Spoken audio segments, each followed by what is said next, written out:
Mahirap at masakit isipin na sa ating bansa ay laganap na ang mga nagagahasa o nahahalay. Totoong hindi ito nawawala sa kahit na anong bansa. Napaparusahan din naman ang may mga sala na sa tingin ng nakararami ay sapat ng ganti o parusa sa kanila. Pero paano naman ang naiwang bakas nun sa mga biktima? Kagaya na lang nitong isang dalagitang may kapansanan sa pag-iisip. Paano sila lalaban kung sa tuwing susubukan nila ay sila pa ang nasisisi? Sapat na ba talagang kaparusahan ang pagkakakulong lang ng ilang taon? Paano kung may iba pang paraan para maiparana sa kanila ang sakit at trauma na kanilang idinulot? Gagawin mo ba kahit na alam mong maaari kang maparusahan ng Diyos? Halika at ating alamin ang buong istorya ng mga pangyayari tungkol sa isang kaso na masyadong sensitibo kaya hindi na isa publiko. Masaya at tahimik ang pamumuhay ng maglolang Linda at Alisa. Isang kilalang manghihilot si Aling Linda sa kanilang baryo. Nagkaroon ito ng isang anak na babae pero namatay rin sa panganganak. Kung kaya ang naiwan nito na si Alisa ay pinalaki at inaruganan ng matanda. Hindi naging madali ang lahat para sa mga ito dahil mayroong intellectual disability o kakulangan sa pag-iisip ang apo. Sa loob ng 15 taon ay naitaguyod ng matanda ang lahat ng pangangailangan ni Alisa. Kaya bukod sa panghihilot ay nagtitinda rin ng mga gulay at kung ano-ano pa ang matanda sa harap ng kanilang bahay. Hindi naman kasi araw-araw ang kita sa paghihilot. Kaya kahit pangakapos, ay pinilit ng matanda na magdagdag ng pagkakakitaan. Swerte lang na nakatagpo si Aling Linda ng mabait na supplier ng karne, isda at gulay na siya niyang itinitinda. Alisa! Tama na ang paglalaro! Halika na rito at kakain na tayo! Lola Aman, lalaro pa ako eh. Yayaw ko pa kakain. Isa! Papasok ka o hindi na kita paglalaroin sa labas? Uwi na po ako. Tumakbo papasok sa loob ng may kaliitang bahay ang dalagitang si Alisa. Pagdating doon ay hingal na hingal itong lumapit sa kanyang lola para yumakap at humalik sa pisngi nito bago umupo sa upuang nasa tabi ni Aling Linda. Apo ko, mamaya pagkakain ay maligo ka na ha. Ang asim mo na at amoy araw pa. Lola Aman, ano po ulam? Nagsigang ako ng kaunting baboy. Yung asim-asim? Paborito, Alisa? Oo, yung paborito mo at ngayon kasing amoy mo na rin. Natawa ng mahina ang matandang si Aling Linda sa nakangusong apo. Tinapik-tapik nito ang ulo ng dalagita bago sinandukan ng kanin. Pumapalakpak pa si Alisa habang tinitignan ang bawat sandok na ginagawa ng kanyang lola. Nang masandukan na nito parehas ang kanilang pinggan, ay maganang pinagsaluhan nila ang sinigang na baboy. Panay pa ang higop ni Alisa ng sabaw na may kasama pang tunog. Kaya kahit na ganon ang kalagayan ng apo ni Aling Linda, ay naiibsan ang lahat ng lungkot at pagod niya.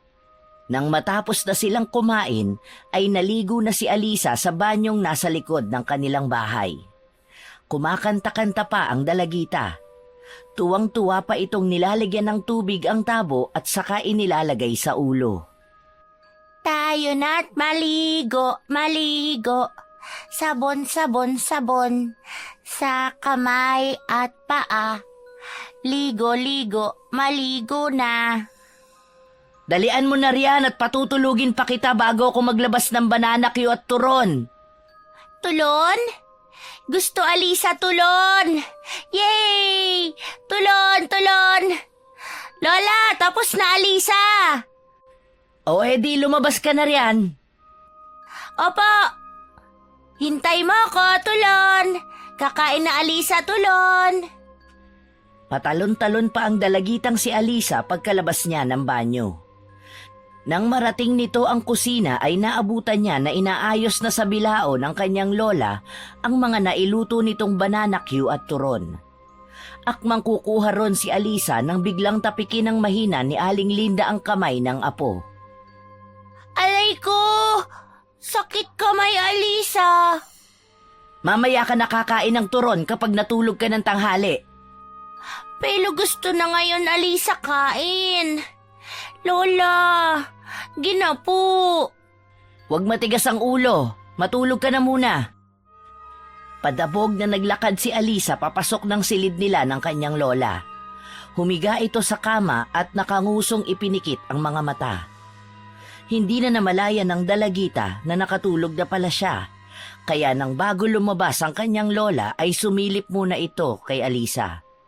Napangiti ang matanda na natutulog na ang kanyang apo. Naglakad na ang matanda palabas ng kanilang bahay at tinungo ang maliit na kubo-kubo kung saan nakalagay ang mga paninda nito. Ipinatong ng matanda ang dalang bilao sa dulo ng mahabang lamesang gawa sa kawayan. Sa paglipas ng oras ay unti-unting nauubos ang panindang merienda at gulay ng matanda. Pagsapit ng 4:00 ay nakita na ni Aling Linda ang kanyang apong si Alisa na tumatakbo papalapit sa kanya. Lola, gising na, Alisa. Kain na tulon, takalamig-lamig. Teka, ayusin muna natin yung buhok mo. Maya na, Lola. Kain muna tulon, Alisa, kasi maya dating na Kuya Edwin. Tulong niya po ako ulit dilig halaman. Naku, mas gusto ni Kuya Edwin mo kapag nakaayos yung buhok mo para hindi ka naman nila tawaging bruha. Sige na nga. Basta, Lola, gusto Alisa 2 tali dito gilid. Tapos libon-libon. Para ganda na ulit, Alisa. Sinuklay ni Aling Linda ang mahabang itim na buhok ng apo. Hinati nito sa 2 ang buhok bago itinali. Nang matapos yon ay itinali naman ng matandang babae ang pulang ribon. Pagkatapos maayos ang buhok ni Alisa ay kumain na ito ng turon at uminom na ng palamig. Halos patapos na ang dalagita nang may isang binata ang lumapit kay Aling Linda at nagmano. Mano po, Lola Linda? Kaawaan ka ng Diyos, anak. Sasamahan mo na naman palang magdilig si Alisa? Opo, Lola Linda. Para po mabantayan ko rin ang kababata ko. Salamat sa laging pagtingin-tingin kay Alisa, ha. Alam mo naman ang batang yan, lalo na kapag sinumpong. Ngumiti lang ang binata sa sinabi ng matandang babae bago nagpaalam na mag-iigib na siya ng pangdilig na gagamitin ng dalagitang kaibigan. Magkasabay na nagpunta roon ang 2 magkaibigan. Pagdating sa poso ay kaagad na nagbomba si Edwin para sa gagamitin ni Alisa sa pagdidilig. Kada puno ng binata sa timba ay binubuhat niya yon at inilalagay sa tabi ng dalagita. Nasa kalagitnaan na sila ng pagdidilig sa halaman nang matanawan ng binata ang isang lalaking nakatayo, hindi kalayuan sa kanila. Hindi na sana niya papansinin yon at ipagpapatuloy na lang ang pagbobomba ng tubig. Pero may napansin siyang kakaiba sa tingin ng lalaki. Sinundan niya ang tinitignan nito at napagtantong nakatitig ito sa dalagitang nakabestida ng manipis. Kung kaya tinawag niya si Alisa. Mabilis namang lumapit ito. Napansin ni Edwin na basa ang harapang bahagi ng bestidang suot ni Alisa at nakabakat doon ang bra ng babae. Kaya walang pag-aalinlangang hinubad niya ang kanyang t-shirt at ipinasusuot yon sa kaibigan. Bakit? Ayaw, Alisa. Baho yan eh. Amoy pawis. Takaganda-ganda naman bestida ko eh. Bili namin to, Lola. Basa ka na eh. Ang mabuti pa'y pumasok ka na sa bahay niyo at magpalit. Yayaw ko. Ito gusto ko suot. Ganda-ganda eh. Isuot mo na lang pala tong t-shirt ko para hindi mo natanggal magandang bestida mo, ha? Tapos punta na tayo kay Lola Linda at bukas na lang ulit tayo magdidilig. Sige na nga. Kinuha na ni Alisa ang t-shirt na iniaabot ni Edwin at isinuot yun. Pagkasuot nun ay nagtatakbo si Alisa papunta sa kanyang lola. Napapailing na sumunod na lang ang binata sa kaibigan. Naglakad na rin si Edwin papunta sa matanda. Nang malapit na siya ay nakita niya si Ramon na siyang nagsusuplay ng gulay at mga karne kay Aling Linda. Abala naman ang matanda sa pagbibilang ng perang ibabayad sa lalaki. Kumunot ang noo ng binata nang mapansing titig na titig ito sa dalagitang nakaupo sa mahabang upuang kahoy habang pinaglalaroan ng laylayan ng kanyang bestida. Lakad-takbong nilapitan ng binata ang kaibigan at pasimpleng hinarangan ang pwesto ni Alisa. Huy, umayos ka nga ng upo mo. Hindi ganyan ang tamang pag-upo ng dalaga. Ha? Hindi pa naman ako dalaga eh. Baby pa lang ako. Umayos ka ng upo. Sige ka, pag hindi ka umayos ng upo, hindi na kita tutulungan magdilig. Hindi na din ako pupunta dito. Ngumuso lang si Alisa at umayos ng pagkakaupo. Ilang saglit pa ay nagpaalam na si Ramon na aalis. Inalok pa ito ng matanda ng palamig at turon pero tumanggi ang lalaki at muling sumulyap sa dalagitang nakaupo sa tabi ni Edwin. Pero bago ito umalis ay halos pabulong na may sinabi ito sa matanda. Aling Linda, dapat hindi mo na masyadong pinapalapit ang apo niyo sa anak ng kriminal. Magandang dalaga pa naman ang apo ninyo. Baka mamaya mapahamak lang yan. Nako, mabait ang batang yan. Alam ko na hindi siya katulad ng kanyang ama. Isa pa halos sabay nang lumaki ang dalawang yan. Ramon, wag naman sana ninyong husgahan ng bata base lang sa ginawa ng kanyang mga magulang. Hindi madali ang mga pinagdaanan niya. Ang akin lang naman mag-ingat po kayo. Alam niyo po kung anong ginawa ng kanyang ama. Sariling anak ka ginahasa at pinatay. Masyado po kasi kayo mabait kaya nag-aalala po ako sa inyo ni Alisa. Salamat sa pagmamalasakit, pero sana sa susunod, wag niyo namang husgahan ng bata. Nagkakamot ng ulong bumalik sa elf, si Ramon. Nagtatangis ang bagang nito at pinukol ng masamang tingin ng binatang si Edwin bago pinaandar ang sasakyan. Sa kabilang banda ay nilapitan ng matanda ang dalawa at inabutan ng mga ito ng palamig at turon. Magmerienda na kayo. Oh, apo, bakit suot mo ang t-shirt ni Edwin? Siya po kasi, Lola. Pilit niya suot to sa akin. Nabasa po kasi ang bestida niya kaya pinasuot ko na po yung t-shirt ko. May kanipisan po kasi ang suot niya Ayaw naman po niyang palitan ng damit niya kahit na pinapauwi ko po siya. Ah, ganun ba? Hindi ka naman nag-iingat sa mga galaw mo. Mabuti na lang pala at nandito ang kuya mo Paano na lang pag nagkapamilya na yan? Hindi naman umimik si Alisa at masiglang kinain na lang ang turon na ibinigay ng lola. Napapailing na lang ang matanda sa kanyang apo. Pagsapit ng paglubog ng araw ay tinulungan ng binata ang maglola na maglikpit ng mga paninda na araw-araw naman itong ginagawa. Doon na rin ito kumakain ng hapunan bago umuwi sa bahay kung saan ay wala itong kasama. Nang matapos na sila ay sabay-sabay na pumasok ang tatlo sa loob ng bahay. Kaagad namang kumilos ang binata para ihanda ang lamesa at iinit ang natirang sabaw ng sinampalukang manok. Naku naman Edwin, ikaw na naman ang nag-aasikaso niyan. Lola naman, alam niyo naman pong dito lang ako nakakabawi sa lahat ng tulong at pag-unawa niyo po sa akin kahit hindi niyo naman po ako kadugo. Hindi ka naman na iba sa amin. Kayo ng ate mo. Kayo ang nagbabantay sa anak ko noong nasa sinapupunan pa lang si Alisa. Hindi ko alam kung tanda mo pa yon. Batang-bata ka pa kasi nun. Idol po ni ating ang anak ninyo. Maganda na, mabait pa. Kagaya niyo po. Binola pa ako ng batang ito. Oh, kain na po tayo. Masayang nagsalo ang mga ito sa hapunang nakahain sa lamesa. Panay lang ang subo ni Alisa at higop ng sabaw. Pero si Aling Linda ay malungkot na sumusulyap kay Edwin. Naaawa ang matanda sa binata. Imbis kasi nakaawaan ito ay hinuhusgahan pa dahil sa nagawa ng kanyang mga magulang. Lola Linda, bakit po? May problema po ba? Wala naman. May naisip lang ako. Kung tungkol na naman po ito sa mga kabaryo natin huwag niyo na lang pong pansinin. Mas kilala niyo naman po ako kaysa sa kanila eh. Napangiti ng totoo ang matanda. Ibang-iba kasing mag-isip si Edwin kumpara sa mga kaidara nito. Ipinagpatuloy nila ang pagkain. Nang matapos ay nagpresenta si Edwin na huhugasan muna ang kanilang pinagkainan bago umuwi. Hinayaan na lang ito ni Aling Linda dahil kahit tumutol siya ay gagawin pa rin ng binata. Ilang minuto lang ang itinagal nito sa paghuhugas. Nang makauwi ang binata ay sakalang nagsara ng pinto ang matanda.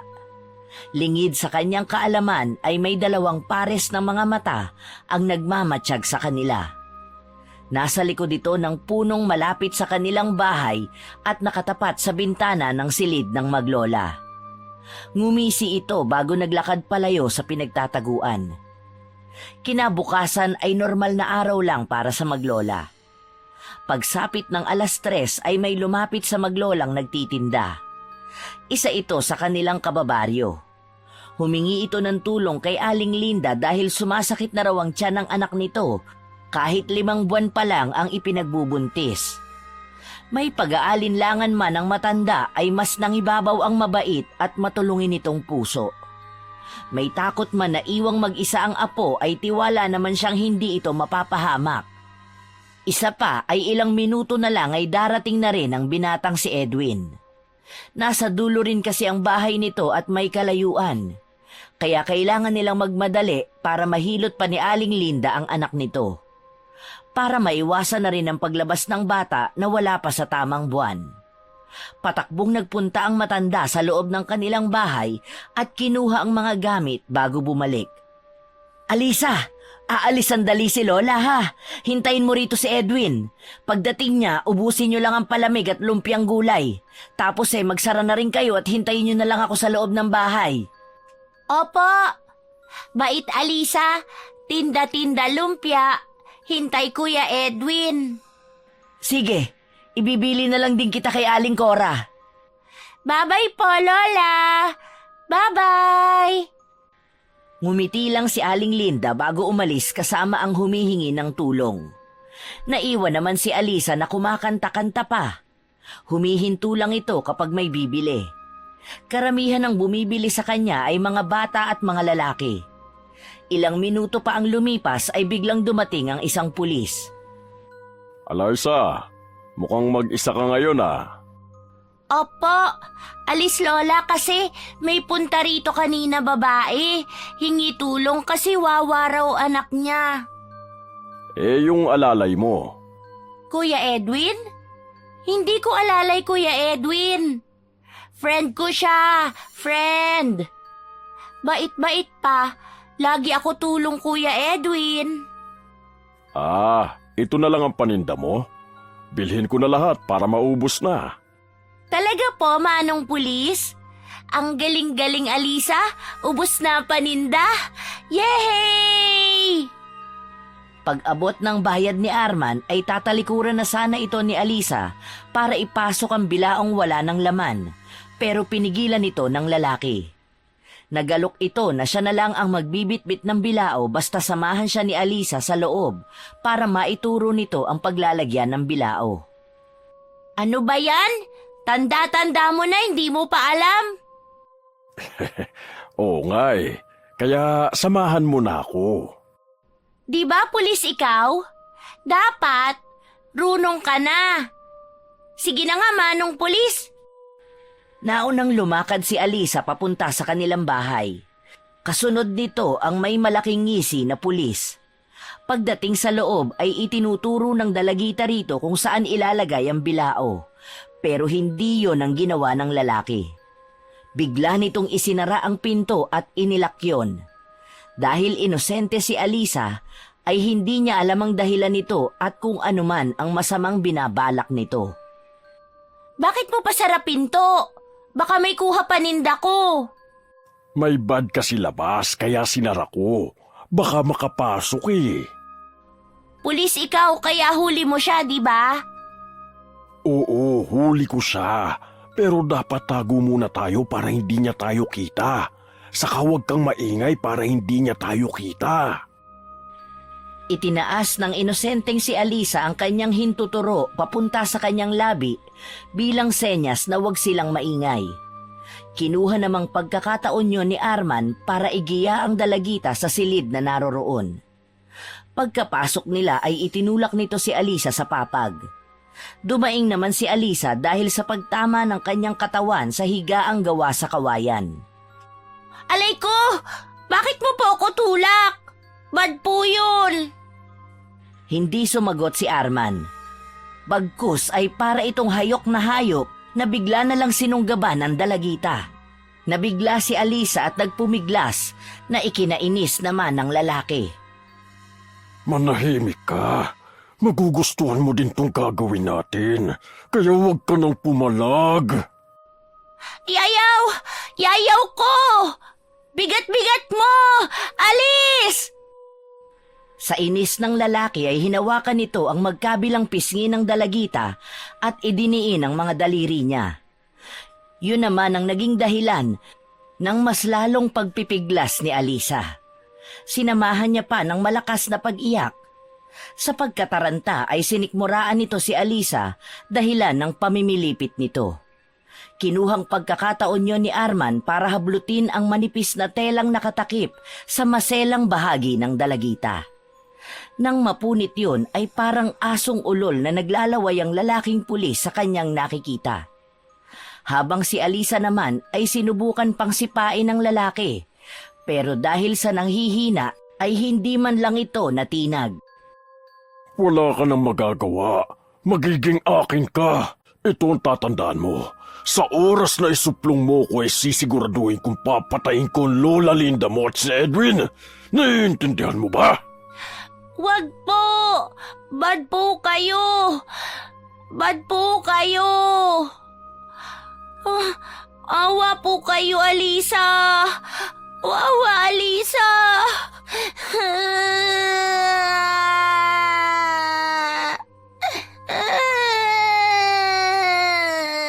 Huwag kang mag-alala. Akong bahala sa'yo. Dadaling kita sa langit. Tumayo ang lalaki at mabilis na hinubad ang pantalon at brief. Sinubukan ni Alisa na tumayo pero hirap na hirap siya sa pagkilos. Nang mapansin ng lalaki yon, ay para itong isang demonyong sabik at kaagad na hinaplos ang maselang bahagi ni Alisa. Pilit pang itinutulak ng dalagita ang lalaki habang ang isang kamay ay pilit na tinatakpan ang maselang bahagi para hindi nito yon mahawakan at patuloy pa ring nakikiusap. Kaya ang ginawa ni Arman ay dinampot nito ang napunit na panty ng dalaga at sapilitang itinapal yon sa bibig ni Alisa sa kahinawakan ng dalawang pulsuhan ng humahagulgol na dalagita. Pinaghahalikan nito ang makinis na mukha ni Alisa. Iniikot naman ng dalagita ang kanyang ulo para iwasan ito. Pero walang pakialam ang lalaki at patuloy lang siyang hinahalik-halikan. Nang madako ang bibig nito sa leeg ni Alisa ay hindi nito napigilang singhut-singhutin yon. Hindi pa nakontento ang lalaki at kinagat-kagat pa ang balat ng dalaga. Panay ungol lang ang nagagawa ni Alisa dahil sa nakatapal sa kanyang bibig.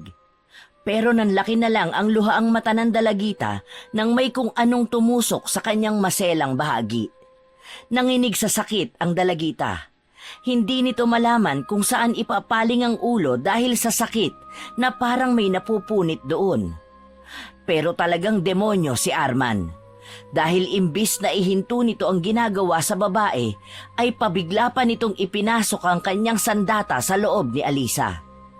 Halos panawa naman ang uliratang dalagita dahil doon.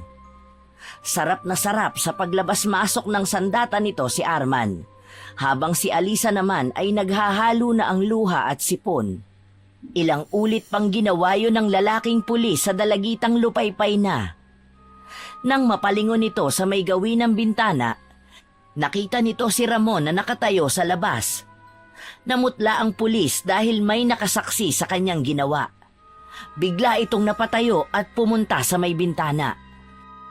SPO, mukhang masarap yung merienda mo ah. Gusto mo ba tikman?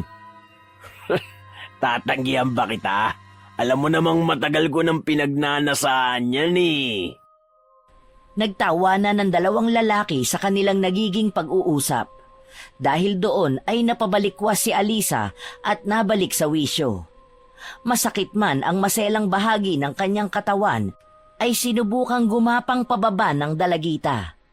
Pero maaga pang dalawang lalaki. Kaagad na tumalon sa bintana papasok si Ramon at kaagad na lumapit sa dalagita.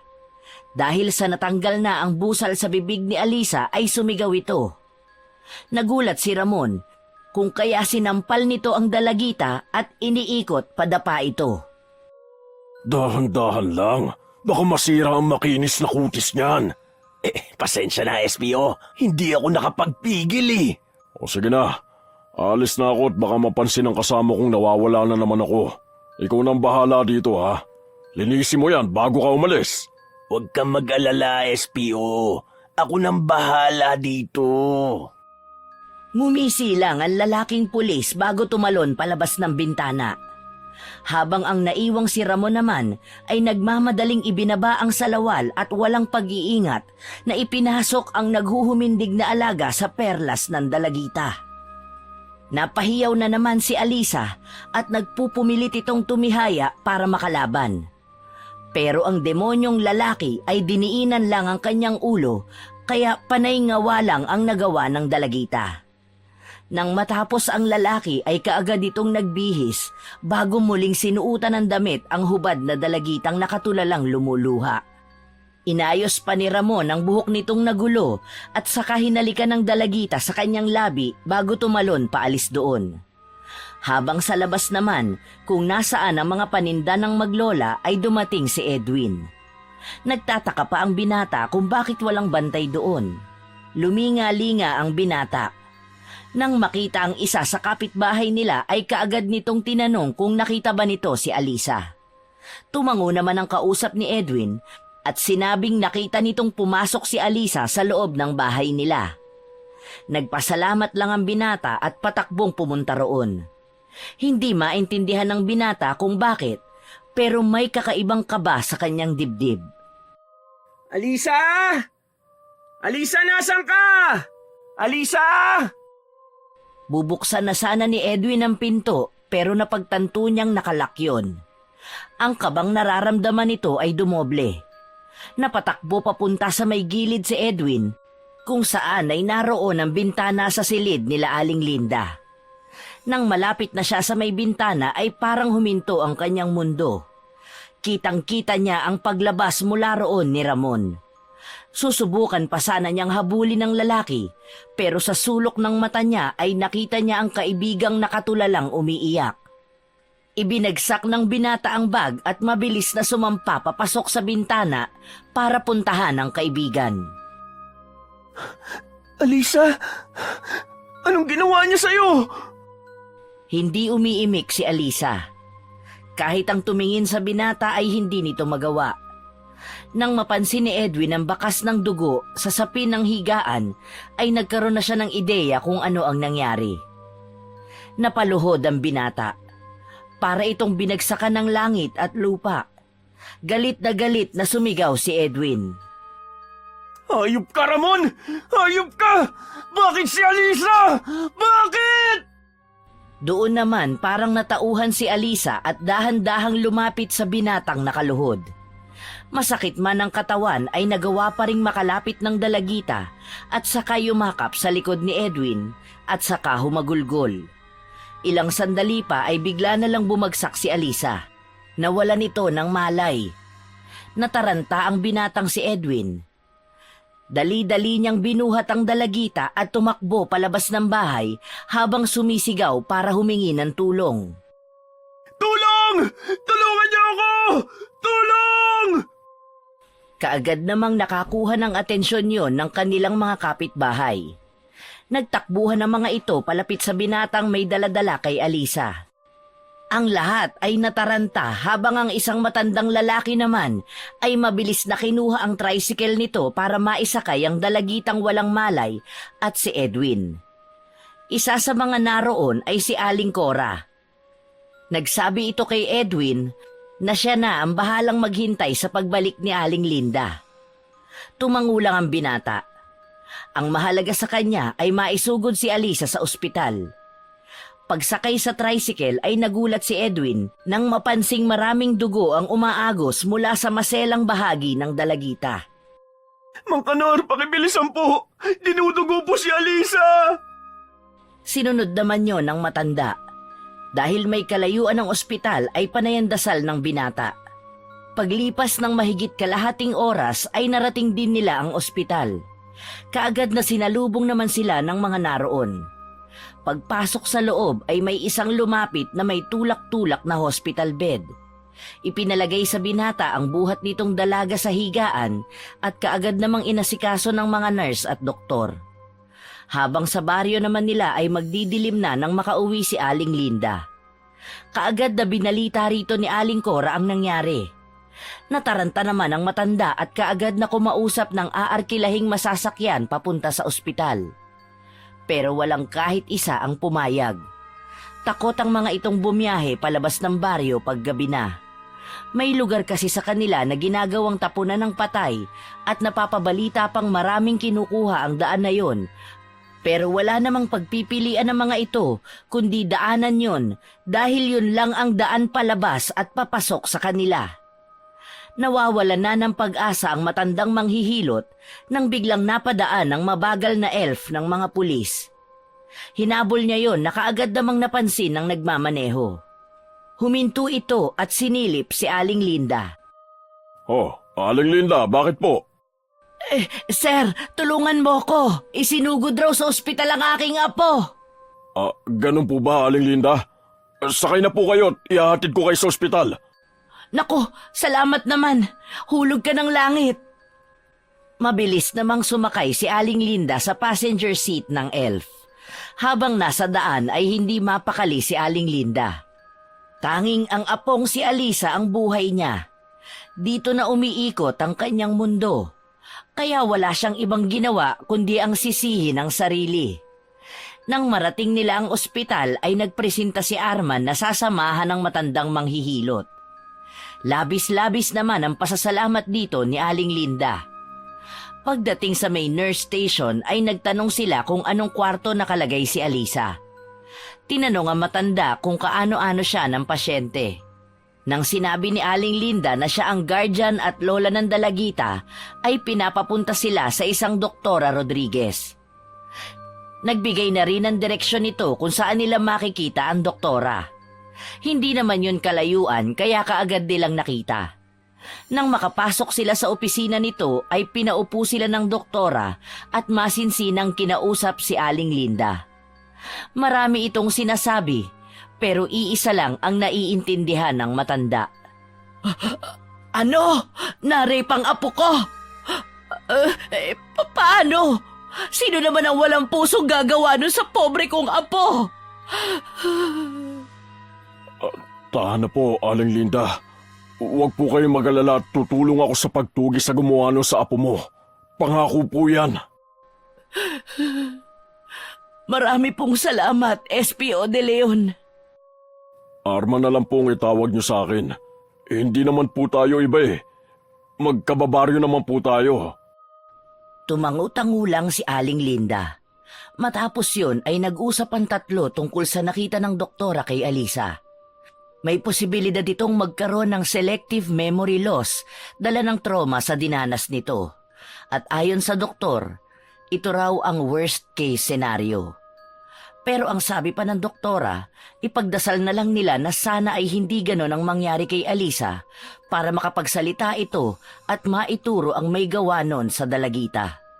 Pagkatapos makausap ng doktora sina Aling Linda at Arman, ay nagtungo na sila sa ward kung saan dinala si Alisa.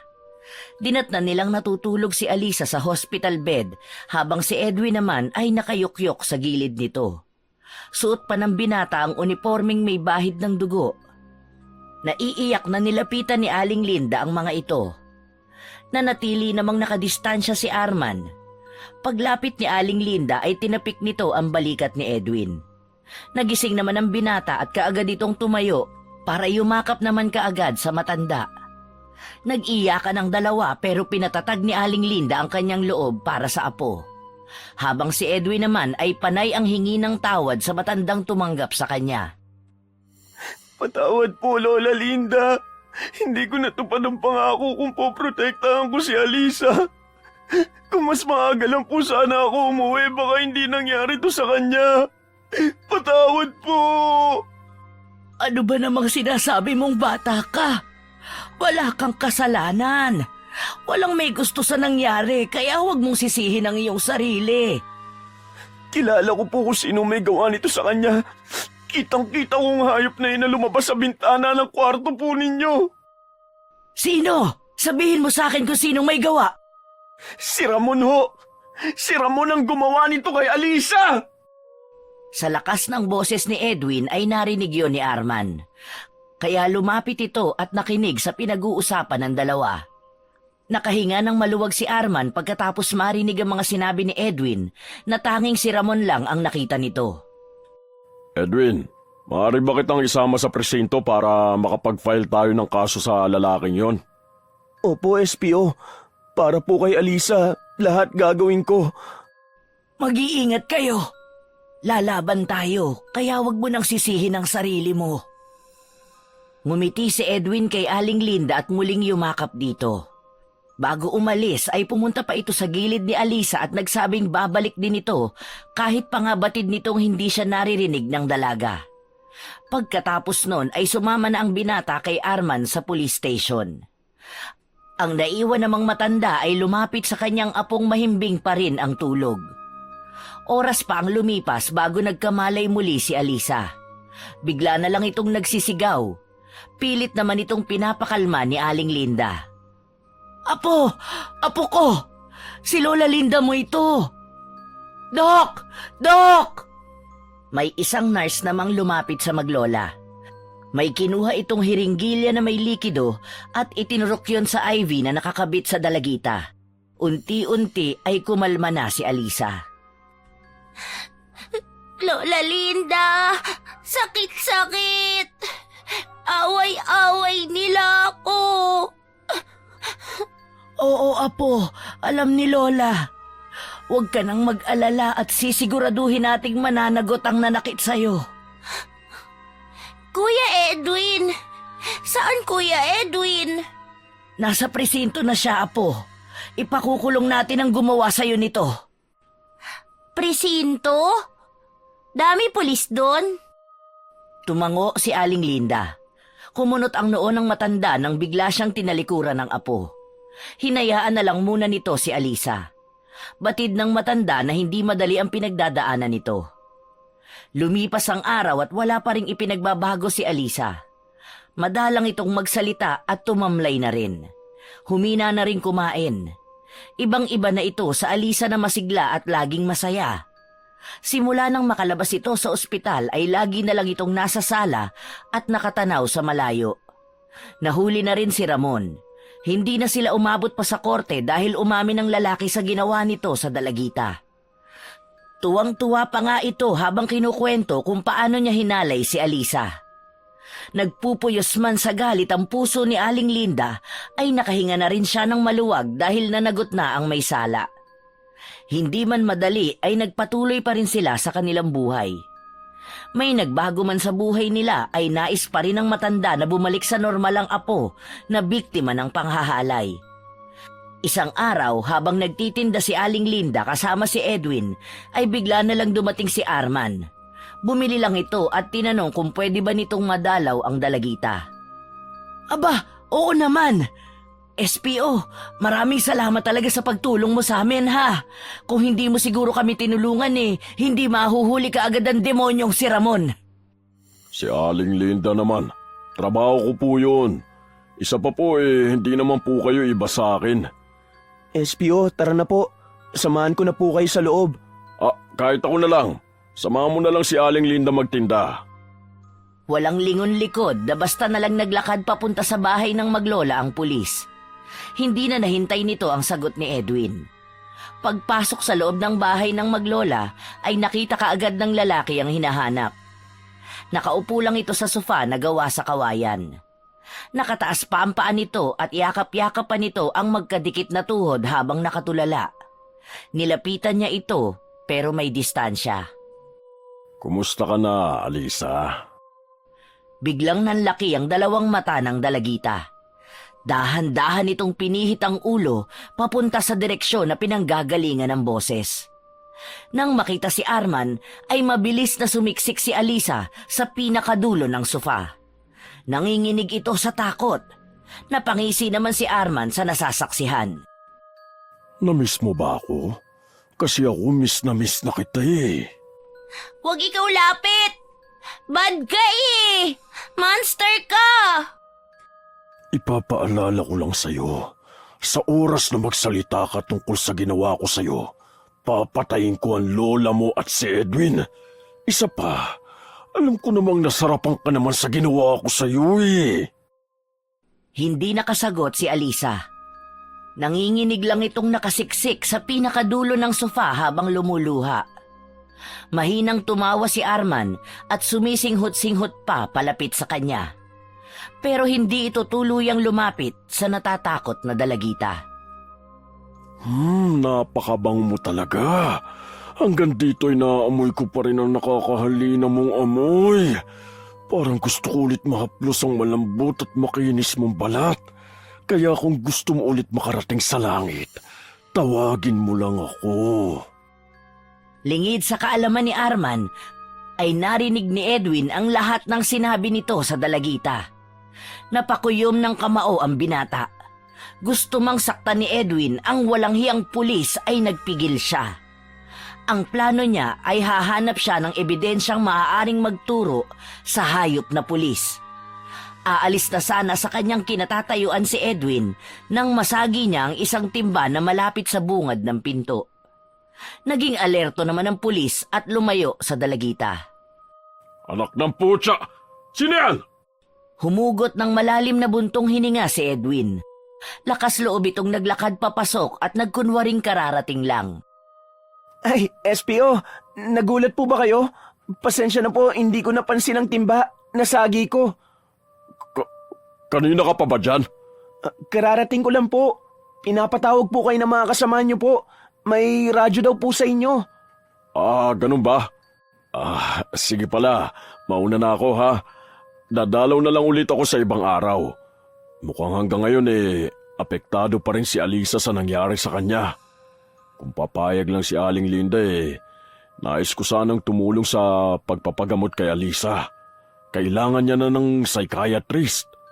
Sige po, sasabihin ko po kay Lola Linda. Ngumiti ng malapad si Arman bago lumakad paalis. Nang tuluyan ng mawala sa paligid si Arman ay sakalang lumapit si Edwin sa dalagitang hanggang ngayon ay nakasiksik pa rin sa dulo ng sofa. Tahimik pa ring lumuluha ito habang yakap ang sarili. Alisa, ayos ka lang ba? May ginawa na naman ba sa'yo si SPO? Bad yun! Monster! Takot, Alisa! Huwag ka na matakot. Hindi na hahayaan ng kuya na mapahama ka ulit. Huwag ka na umiyak ha. Gagawa ng paraan ng kuya para tuluyan ng mawala ang monster na yun, okay? Promise? Itinaas ng binata ang kanyang hiniliit at ganon din si Alisa. Simula ng mga oras na yon ay wala nang ibang inisip ang binatang si Edwin kundi ang humanap ng ebidensya na pwedeng magdiin kay SPO De Leon. Lumipas pa ang mga linggo at patuloy na nag-imbestiga ang binata. Pero kahit anong gawin nito ay wala talaga siyang makuha. Kaya humugot na lang ng lakas ng loob ang binata at sinubukang sabihin ang lahat ng narinig kay Aling Linda. Ha? Sigurado ka ba riyan sa sinasabi mo? Naku, hindi tayo pwedeng basta lang mambintang. Lola Linda, sigurado po ako sa mga narinig ko. At kitang-kita ko po kung paano natakot si Alisa sa kanya. Alisa, sabihin mo kay Lola na totoo mga sinasabi ko. Yayaw! Galit monster! Takot-takot ako! Lola, maniwala po kayo. Binantaan pa niya si Alisa na papatayin tayong dalawa kapag nagsumbong siya. Abay kung ganon, kailangan nating ipaalam ito sa pulisya. Wag! Gagalit monster eh! Doon, bad! Anong gagawin natin? Habang nag-iisip pa sila ng kanilang gagawin, ay bigla na lang sumigaw si Alisa. Napatingin ang dalawa sa dalagitang ngayon ay nakatayo na. Nataranta sila nang makita ang dugong umaagos sa hita nito. Napatayo kaagad si Edwin at patakbong lumapit dito. Pero bago pa man siya makalapit ay biglang bumagsak si Alisa. Swerte lang na nasalo ng papalapit na binata ang ulo nito. Kaagad na isinugod nila ang dalagita sa ospital. Doon ay napag-alaman nilang nagdadalang tao si Alisa. Masakit mang isipin ay tinanggap na lang yon ni Aling Linda. Hindi nga lang alam ng matanda kung paano yon haharapin ng apo. Edwin, umuwi ka na muna sa atin. Kuhanan mo na lang ng ilang pares ng damit si Alisa. Saka kuhanin mo na rin yung kumot na nasa sofa ha. Sige po, Lola Linda. Bibilisan ko po para may makasama po kayo dito. Mag-iingat ka. Kaagad na umalis si Edwin at sumakay ng tricycle pabalik sa baryo. Pagdating sa bahay nila Aling Linda ay mabilis na kinuha nito ang lahat ng bili ng matanda. Pagkatapos nun ay pumunta muna si Edwin sa kanilang bahay para magpalit ng damit. Pero para hindi siya malayuan ng lalakarin, ay nagdesisyon ang binatang sa may sagingan dumaan. Mas maiksi ang lalakarin ni Edwin kung doon ito dadaan kaysa sa mismong daanan. Habang naglalakad ang binata palagpas sa sagingan, ay may naulinigan itong mga boses. Maingat na hinanap ng binata ang pinanggagalingan nun. Hindi naman ito nabigong makita yon. Dali-daling nagtago sa isang puno ng saging si Edwin na ilang di pa lang ang layo sa mga nag-uusap. Sabi ko naman sa'yo na ako nang bahala. Bilib talaga ako sa'yo, SPO. Saan ka naman nakakita ng preso na nakakalabas kapag gusto? Di ikaw. Siyempre, sa tulong at kapangyarihan mo. Sabay na nagtawanan ng malakas ang dalawa. Habang si Edwin naman ay aalis na sana nang mapalingon si Ramon sa gawin ng binata. Lintik, may tao dun. Habulin mo. Wala dapat makalam ng ginagawa natin.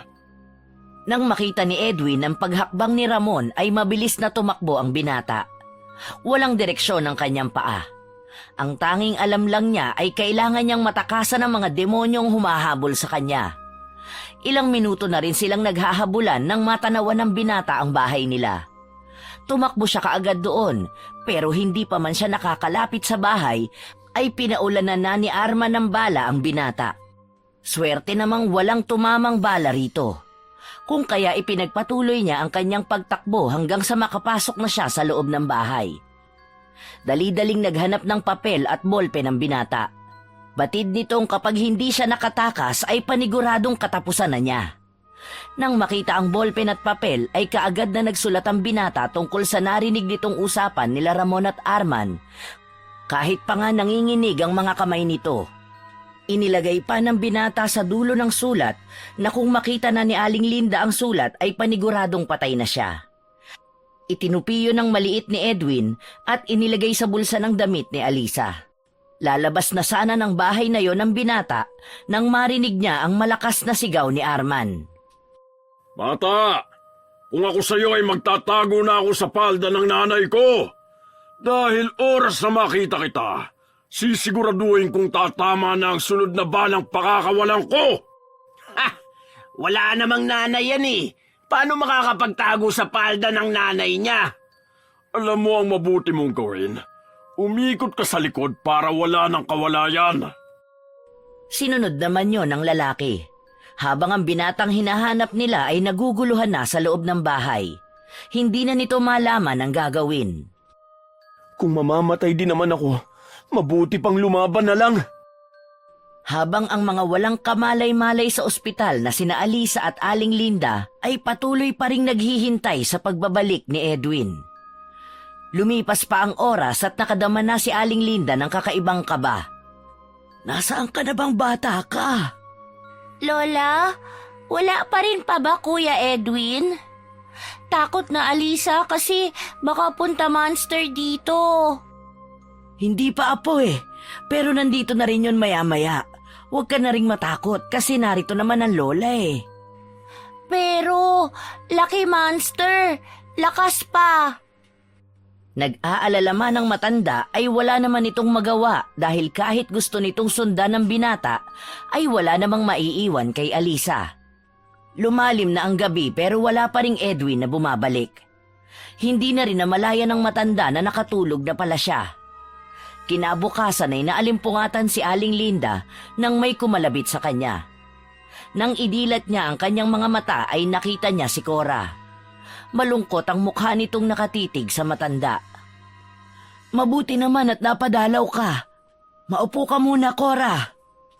Yumakap ang matandang si Cora kay Aling Linda at umiyak ito at sa pagitan ng paghikbi nito ay ibinalita nito sa kaibigan na wala na si Edwin. Natagpuan umano itong patay sa loob ng bahay. Ang tinitingnang motibo ay pagnanakaw. Cora, hindi ako naniniwalang pagnanakaw ang motibo. Ano naman ang nanakawin nila sa bahay ni Edwin Wala namang gamit ang bata na maaaring maibenta. May hinala na ako sa nangyari. Cora, pwede mo bang bantayan muna si Alisa? Tumango si Cora bilang pagsang-ayon. Pakiusap ko lang, huwag mo munang banggitin kay Alisa ang nangyari kay Edwin. Hindi naman ito tumutol. Sapagkat batid ng matanda na hindi madaling pakalmahin ang pagwawala ni Alisa, na kadalasan ay tanging si Edwin lang ang nakakagawa.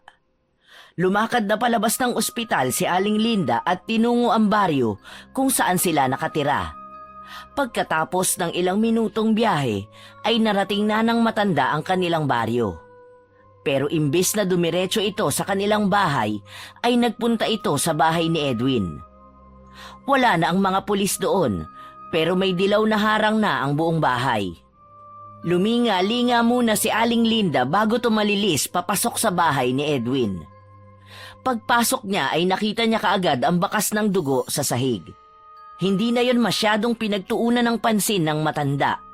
Bagkus ay inilibot niya ang kanyang paningin. Habang ginagawa yon ay nakuha ang atensyon nito ng isang bagay na nasa gilid ng upuang kahoy. Nilapitan yon ng matandang babae. Isa yung supot na may kalakihan. Walang pag-aalinlangang kinuha niya yon at hinalungkat. Bawat damit na mailalabas niya mula sa plastik ay pinapagpag niya. Ilang sandali pa ay may nalaglag na isang papel na nakatupi ng maliit. Binuksan yon ni Aling Linda. Lola Linda, alam kong nasabi ko na ang mga nalaman ko, pero bukod sa magkasabwat sina Ramon at SPO, ay nalaman kong nakakalabas-masok pala roon si Ramon, at si SPO ang nasa likod ng lahat ng yun. Bago pa po ako may ibang malaman ay nakita na po nila ako at hinabol. Habang sinusulat ko po ito ay nasa labas na ang mga demonyo at nakahanda na akong sakmalin. Ito na po siguro ang katapusan ko. Kung mamamatay po ako ay dalawa lang po ang may gawa. Yun po ay ang dalawang demonyo na gumahasa kay Alisa. Edwin. Napahawak sa kanyang dibdib si Aling Linda. Bumuntong hininga ang matandang manghihilot at ibinulsa ang sulat ng binatang pinatay. Nang hihina ang pakiramdam na bumalik sa ospital ang matanda. Habang nasa daan ay iniisip na ng matanda kung paano sasabihin sa apo ang pagkawala ng nag-iisang kaibigan nito. Pagdating sa ospital ay mabagal na naglakad si Aling Linda papunta sa ward na kinalalagyan ni Alisa. Nang marating ang kinalalagyan ng apo ay nagtatakang may mga nurse doon. Nagtatakang lumapit ang matandang babae. Anong nangyari? Cora! Cora! Mula sa ilang nurse na nandoon ay biglang lumitaw si Cora na punong-puno ng sugat ang braso at mukha. Nagkakagulo pala roon at ginagamot si Aling Cora. Magtatanong pa lang sana ang matandang manghihilot pero sinabi na ng kapitbahay ang nangyari habang wala siya. Ayon sa matandang si Aling Cora ay nanggaling doon si SPO De Leon at ibinalita kay Alisa ang pagkamatay ng kaibigang si Edwin. Nagkiskisa ng mga ngipin ni Aling Linda sa galit sa pulis. Pero mas nadagdagan yon nang sabihin ni Aling Cora na pinagsusuntok ni Alisa ang sarili nitong tiyan. Nang inawat daw niya ay bigla na lang nagwala at pinagkakalmot siya. Pero Hindi nananakit ang apo ko, Cora. Alam mo yan. Saksi ka sa paglaki niya. Kahit kailan ay hindi pa nangyari yon. Ilang araw na ganon ang nangyayari kay Alisa. Sa tuwing magigising ito ay nagtatakang tumatakbo palabas ang dalagita. Panay din ang iyak nito habang tinatawag ang pangalan ni Edwin. Hindi na nakayanan ni Aling Linda ang mga nangyayari. Isang araw ng Sabado ay nagdesisyon ang matandang manghihilot na puntahan sa kulungan si Ramon. Dala ang turon na madalas niyang itinitinda nung buhay pa si Edwin at nung hindi pa ganoon ang kanyang apo. Oh, akala ko niloloko lang ako ng bantay eh. Andito ka nga pala talaga, tanda. Ano bang atin? Hindi na ako magpapaligoy-ligoy pa. Buntis si Alisa. Oh, ano ngayon? Baka nabuntis nung ampun nyo. Ano nga ulit pangalan nun? Edwin. Tama si Edwin.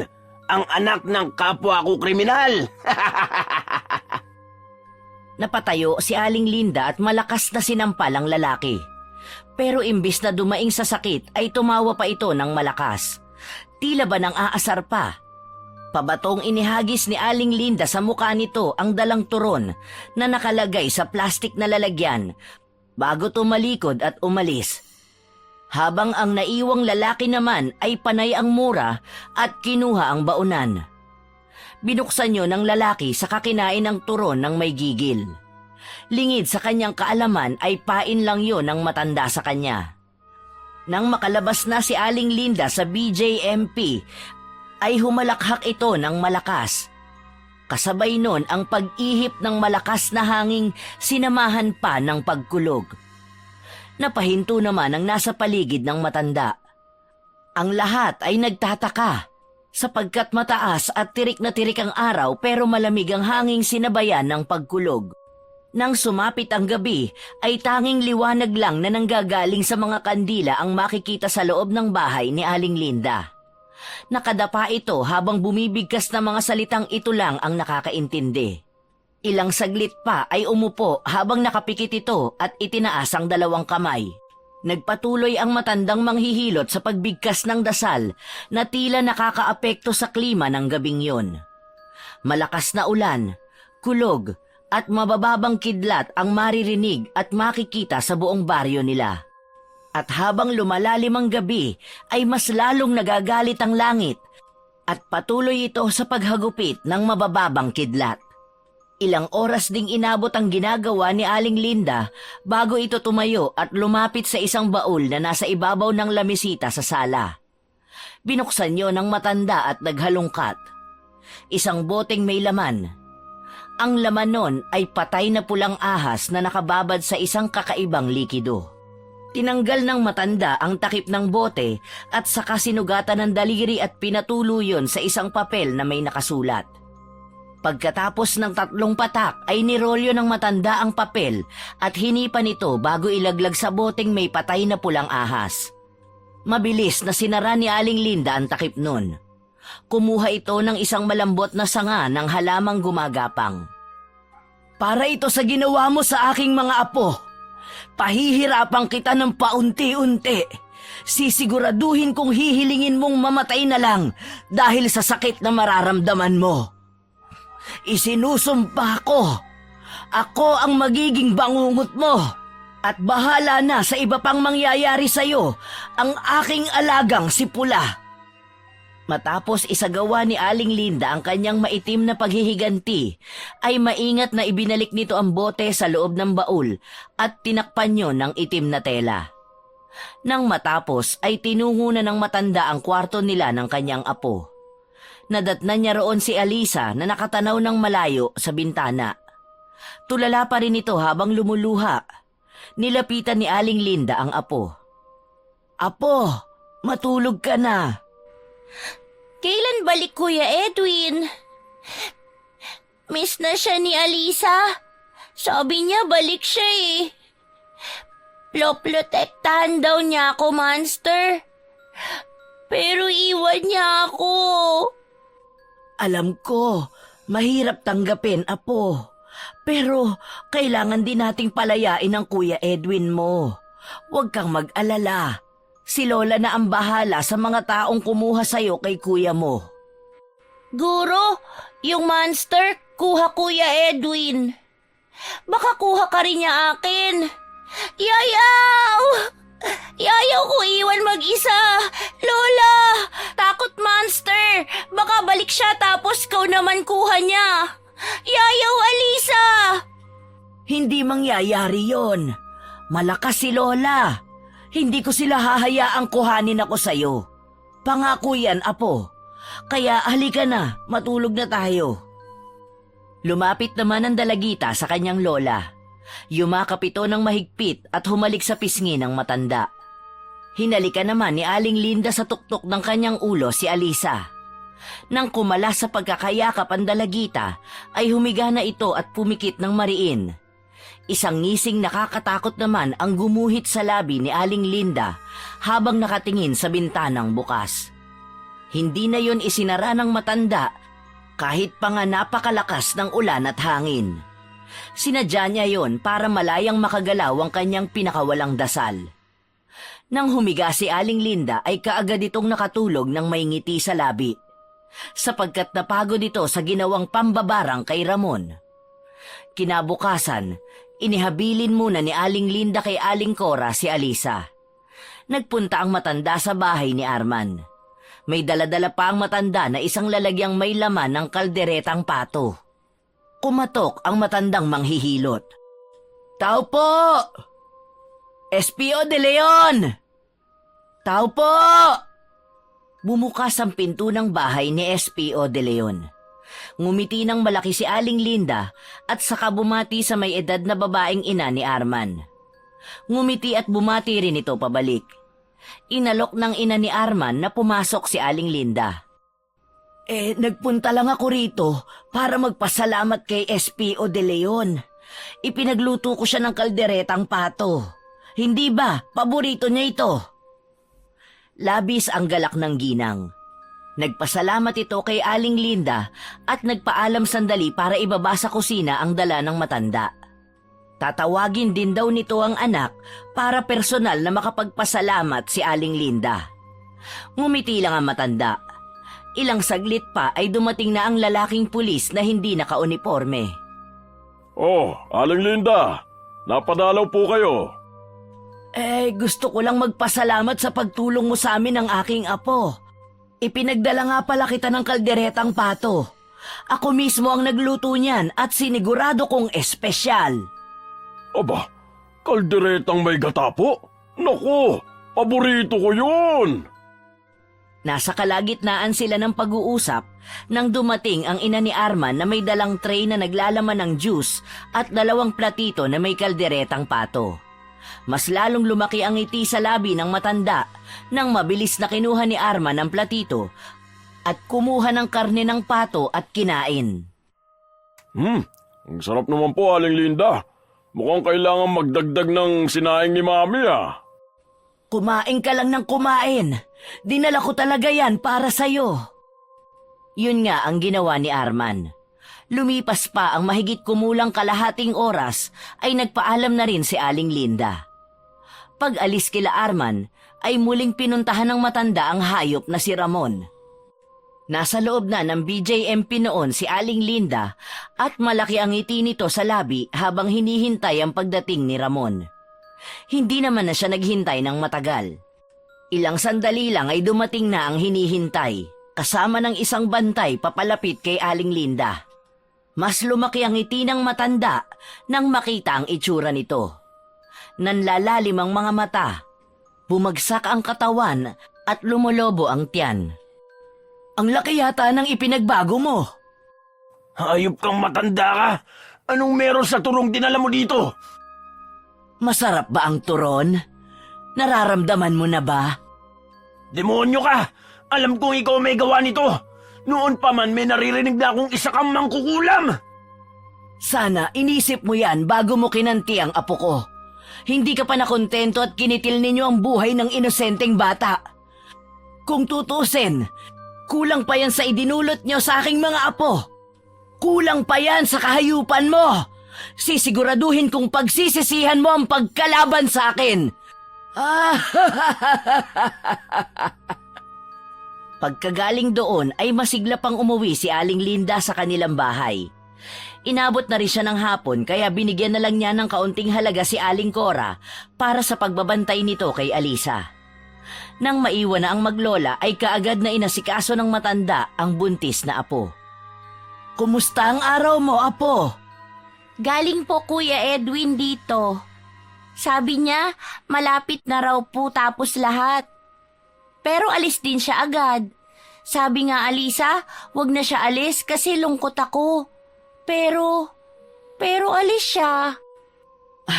Tama ang kuya mo.